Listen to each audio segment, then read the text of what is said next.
Hello students, I welcome you all in Zero Doubt English classes and thank you very much for clicking on this video. बहुत सारे लोगों के ये comments आ रहे हैं कि सर पॉजिटिव वर्ब्स क्या होती है, उनके ऊपर एक वीडियो बनाइए। आपका जो सपोर्ट मुझे मिल रहा है उसके लिए मैं आपको from the bottom of my heart I would like to say thank you very much to all of you. और एक रिक्वेस्ट और रहेगी कि अभी भी जो सब्सक्रिप्शन है वो उस लेवल का नहीं है जितना मैं एक्सपेक्ट कर रहा हूँ, जो शेयरिंग है वो अभी भी नहीं हो रही है।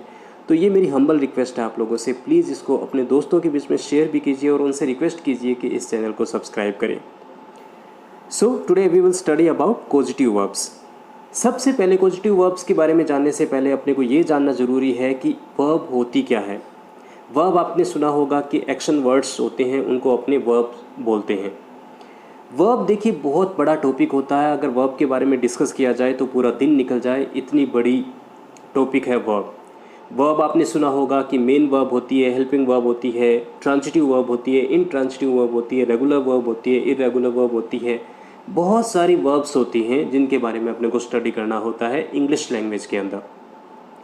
बट इस वीडियो को क्या है कि अपनों ने बिल्कुल एकदम डेडिकेट किया है, वो पॉजिटिव वर्ब्स को किया है। और ये वर्ब्स कहाँ पे यूज़ की जाती हैं और किस तरीके से इसको काम में लाया जाता है इंग्लिश के अंदर, वो मैं आज आपके साथ में डिस्कस करूँगा। और मैंने यही वर्ब्स है वो पिक क्यों किए, इसके पीछे भी रीज़न है क्योंकि अपने स्पोकन इंग्लिश के अंदर बहुत सारी चीज़ें ऐसी होती है जिसको बोलने के लिए अपने को कई पर्टिकुलर वर्ब्स बनी हैं, उनके बिना अपने इंग्लिश नहीं बोल पाते हैं। तो इन वर्ब्स का बहुत बड़ा रोल होता है इंग्लिश स्पोकन के अंदर, इसीलिए मैंने इन वर्ब्स को सिंगल आउट किया है। और आज ये वर्ब्स आप सीखने के बाद आपके लिए बिल्कुल आसान हो जाएगा कि कैसे इनको यूज़ करते हैं इंग्लिश लैंग्वेज के अंदर। So we need to know first of all what is the definition of positive verbs. होती क्या है positive verbs? Positive verbs indicate that one can cause somebody to do something for him or her by asking, paying, requesting और forcing the person.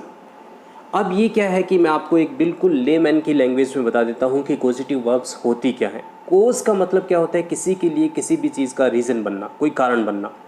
अब यहाँ पे ये picture देखिए कि एक आदमी अपना दूसरे आदमी से जब कोई काम करवाता है, एक पर्सन अपने दूसरे पर्सन से कोई अपना काम करवाता है, भले ही चाहे वो उसको कह कर करवाए या पे करके करवाए या रिक्वेस्ट करके करवाए या कन्विंस करके करवाए या फोर्स करके करवाए, उस वर्ब को करवाने के लिए जब वो वर्ब यूज़ करेगा तो वो पॉजिटिव वर्ब यूज़ करेगा। यानी आदमी खुद का काम जब किसी दूसरे से करवाता है तो उस टाइम पे जो वर्ब्स यूज़ की जाती हैं उनको पॉजिटिव वर्ब्स बोला जाता है।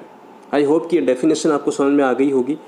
अब अपने इस वीडियो में जो डिस्कस करेंगे वो कौन कौन सी पॉजिटिव वर्ब्स है वो मैं आपको बता देता हूँ। लेट, मेक एंड गेट, ये तीन पॉजिटिव वर्ब्स होती हैं जो स्पोकन इंग्लिश के अंदर बहुत फ्रिक्वेंटली यूज़ की जाती हैं। और इसके अंदर अपने को अब पता चलेगा कि अपने किसी दूसरे से जब अपना काम करवाते हैं तो इन वर्ब्स को उसके सेंटेंसेस में कैसे अपने यूज़ करेंगे। सबसे पहले अपने बात करते हैं लेट का।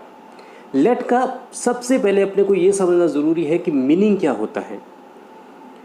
लेट का मतलब होता है किसी को परमिट करना या अलाउ करना, परमिशन देना किसी भी चीज़ की। जैसे हम बोलते हैं कि ये मुझे करने दो, तो ये अलाउ करने के लिए वो बोल रहा है कि मुझे अलाउ करो कि मैं ये कर पाऊँ या मुझे परमिट करो कि मैं कर पाऊँ। तो लेट का मतलब होता है परमिट समथिंग टू हैपन और टू अलाउ समथिंग हैपन और समवन डू समथिंग, किसी को कुछ करने देने की अनुमति देना, उसको अपने लेट बोलते हैं। और लेट का जो लिटरल मीनिंग होता है वो होता है अलाउ करना। इसको जब आप सेंटेंस में यूज़ करोगे तो इसका जो ग्रामेटिकल स्ट्रक्चर है वो क्या बोलता है, आपको सबसे पहले लेट रखना है, फिर पर्सन और थिंग, और फिर वर्ब की बेस फॉर्म। बेस फॉर्म का मतलब होता है वर्ब की फर्स्ट फॉर्म यूज़ करनी है। जैसे कि कोई भी चीज़ आप चाहते हो कि वो हो या ना हो, उसके साथ में आपको लेट के साथ में उस चीज़ को रखना है। अब नीचे का जो एग्जाम्पल है वो देखिए, I do not let my kids watch violent movies. मैं मेरे बच्चों को वायलेंट मूवीज़ है वो नहीं देखने देता हूँ। तो आई डू नॉट लेट, यानी लेट के साथ में क्या रखा, माई किड्स, ये मेरे बच्चों को नहीं करने देता हूँ। तो डोंट लग गया तो नहीं करने देता हूँ, अगर डोंट नहीं लगता तो करने देता हूँ। तो इस तरीके की चीज़ है, उसको जब आप किसी चीज़ को अलाउ करते हो या नहीं करते हो तो उस टाइम पे जो वर्ब यूज़ की जाती है वो लेट यूज़ की जाती है। तो लेट का यूज जैसे Mary's father will not let her adopt a puppy because he is allergic to dogs. जो मैरी के फादर हैं वो उसको पपी नहीं लेने देंगे, नहीं अलाउ करेंगे, क्योंकि उनको उससे एलर्जी है। तो इस तरीके से ये किसी को परमिशन देना या किसी को अलाउ करना कोई भी चीज़ काम करने के लिए, उसके लिए अपने लेट का यूज़ करते हैं। अब ये इस सेंटेंसेस में ज़्यादा आ जाएगी, इसकी एक्सरसाइज देख लीजिए। जैसे किसी को बोला आपने मुझे आराम करने दो, तो आप क्या मांग रहे हो? परमिशन मांग रहे हो। तो क्या बोलोगे? Let me take rest. उसको दोबारा प्रयास करने दो, लेट हिम ट्राई अगेन। मुझे तुम्हारे लिए एक ड्रिंक लाने दो, let me get you a drink. रहने दो, लेट इट बी। बच्चों को अपने निर्णय लेने दो, let children take their decision. अब यहाँ पे क्या है कि आपको टू नहीं लगाना है, वो ध्यान रखना। ऐसे नहीं बोल सकते let children to take their decision, ये गलत हो जाएगा। तो इस तरीके से लेट जब आप कोई भी चीज़ करने की अनुमति मांगते हो, जैसे मैंने बोला कि मुझे टीवी देखने दो, तो मैं क्या बोलूँगा? Let me watch TV. मुझे अखबार पढ़ने दो, लेट मी रीड न्यूज़पेपर। मुझे खेलने दो, लेट मी प्ले। तो ये आप क्या है कि पहले लेट रखोगे और फिर आप क्या कि अलाउ जैसे आपने कर रहे हो, फिर आपको बाकी का सेंटेंस है आपको रखना है। इस तरीके से आई होप कि आप लेट को अच्छे से यूज़ कर लोगे। दूसरा जो होता है मेक, इसका बहुत ज़्यादा यूज होता है। अब इसको यूज़ कैसे करते हैं कि अपने या तो किसी को फोर्स करते हैं, फोर्स का मतलब उस पर दबाव डालते हैं कोई भी काम करने के लिए, और कभी कभी दबाव नहीं भी डालते हैं तब भी अपने इसका यूज़ करते हैं। बट इसका ग्रामेटिकल स्ट्रक्चर क्या होगा? मेक रखेंगे सबसे पहले मेक का मतलब आप सब्जेक्ट ऑब्जेक्ट और भी रख सकते हो, उनके बाद मेक के साथ में पर्सन रखोगे और फिर वर्ब की फर्स्ट फॉर्म रखोगे।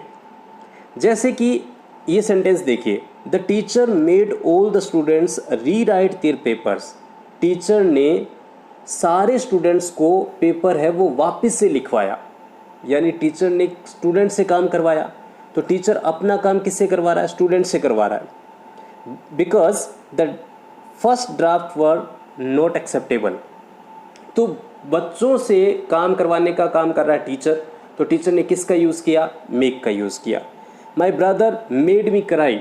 मेरे भाई ने मुझे रुलाया, तो भाई ने रुलाने का काम किया, तो क्या यूज़ किया? मेक यूज़ किया। My sister made me laugh. मेरी सिस्टर ने मुझे हंसाया। तो कोई भी काम जब दूसरा आपसे करवाएगा फोर्सफुली, उसके लिए किसका यूज़ करेंगे? मेक का यूज़ करेंगे। अब देखिए कुछ प्रैक्टिस के लिए मैंने आपके यहाँ पे रखे हैं। वह मुझसे लिखवाता है, ही मेक्स मी राइट। वह मुझसे लिखवाता है। वो मुझसे पत्र लिखवाती है, she makes me write the letter. उसने मुझे समझाया, शी मेड मी अंडरस्टैंड। मैं तुमसे काम करवाऊँगा, I will make you work. वह मुझे उससे तुम मुझे उससे लड़वा रहे हो, you are making me fight with him.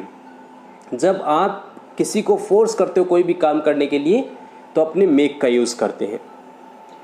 तीसरा जो अपने पास में पॉजिटिव वर्ब है वो है गेट। गेट का मतलब होता है किसी को कन्विंस करना, यानी राज़ी करना किसी काम के लिए, या एनकरेज करना कुछ काम करने के लिए।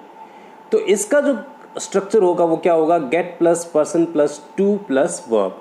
अगर आप कन्विंस करने की बात कर रहे हो पर्सन के साथ में, अगर पर्सन है तब तो आपको क्या लगाना है? टू लगाना है। देखिए, how can we get all the employees to arrive on time. हम सारे एम्प्लॉयज़ को कैसे मनाएं कि वो टाइम पर आ जाए। My husband hates housework, I can never get him to wash the dishes. मेरे जो पति हैं वो घर का काम करने से नफ़रत करते हैं, मैं कैसे उनसे घर के बर्तन धुलवा सकती हूँ। तो क्या यूज़ किया आपने? आई कैन नेवर, मैं कभी भी नहीं धुलवा सकती हूँ, sorry, I can never get him to wash the dishes. आप बोलना चाहते हो कि मैं मेरे बच्चों से इंग्लिश कैसे बुलवाऊँ, how can I get my children to speak English. तो आप इस तरीके से यूज़ कर सकते हो। अगर पर्सन नहीं है और कोई थिंग है, तब आपको क्या यूज़ करना है? उसके साथ में टू यूज़ नहीं करना है। मैंने बाल कटवाए, आई गोट द हेयर कट। तो आपने क्या है, इसका जो स्ट्रक्चर होगा गेट प्लस इट यानी जो काम करवाया है वो यहाँ पे रखना है, फिर वर्ब की थर्ड फॉर्म रखनी है। राहुल यहीं से बाल कटवाता है, Rahul gets the hair cut from hair. क्या तुम बाल कटवाओगे, will you get the hair cut. मैं ये काम कैसे करवा सकता हूँ, how can I get this work done. तो आपको हमेशा थर्ड फॉर्म यूज़ करनी है इसमें। तो इस तरीके से ये तीनों आपको यूज़ कर सकते हो। जैसे कि मुझे मेरे कपड़े आयरन करवाने, I have to get my clothes iron. या फिर आप मुझे मेरे कपड़े धुलवाने हैं, I have to get my clothes washed. तो गेट रखो, फिर जो काम करवाना है उसको रखो और फिर थर्ड फॉर्म लगा दो। इस तरीके से आप इसको यूज़ कर सकते हो। और सीधा किसी को कन्विंस करना है तो गेट रखो, पर्सन रखो और सीधा फिर टू लगा के आप जो काम करवाना चाहते हो वो रख सकते हो। आई होप कि ये पॉजिटिव वर्ब्स आपको अच्छे से समझ में आ गई होगी और आप इसको क्या है स्पोकन इंग्लिश के अंदर यूज़ करोगे। Thank you very much, have a great day, thanks a lot.